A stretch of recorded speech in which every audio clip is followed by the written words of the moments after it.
ప్రాజెక్టులను కేఆర్ఎంబీకి అప్పగిస్తామని తొందరపాటుగా నిర్ణయం తీసుకున్నామని కాంగ్రెస్ ప్రభుత్వం క్షమాపణ చెబితే వారి తీర్మానానికి అంగీకరిస్తామన్నారు హరీష్ రావు. నీటి కేటాయింపులో తెలంగాణకు అన్యాయం చేసిన కేసీఆరే ముందు క్షమాపణ చెప్పాలని కౌంటర్ ఇచ్చారు మంత్రి ఉత్తమ్.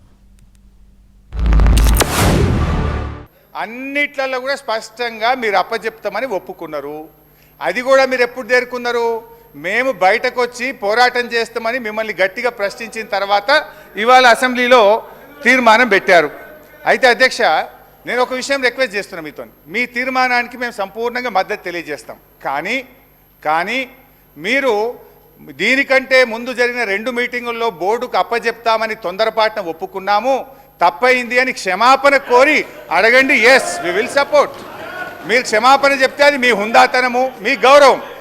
స్పీకర్ గారు, హరీష్ రావు గారు, కేసీఆర్ గారు తెలంగాణ రాష్ట్రం ఇరిగేషన్ డిపార్ట్మెంట్లో లక్షల కోట్లు కాంట్రాక్టర్లు అప్పచెప్పి తెలంగాణలో నీటి కేటాయింపులో అన్యాయం చేసి వారు మాట్లాడడం ఇది చాలా దుర్మార్గంగా ఉంది.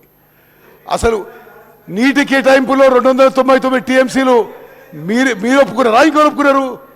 కాళేశ్వరంలో 1,00,000 కోట్లు కట్టిన తర్వాత ప్రాజెక్ట్ కూలిపోయింది మీ హయాంలో, ఇంకో హయాంలో. కృష్ణానదిలో జగన్మోహన్ రెడ్డితో ఒప్పందంతో రాయలసీమ లెఫ్ట్ కట్టింది మీ హయాంలో, ఇంకో హయాంలో. కేసీఆర్ గారు క్షమాపణ చెప్పే వరకు టీఆర్ఎస్లో ఎవరు మాట్లాడకూడదని చెప్పిన మనం చేస్తున్నారు.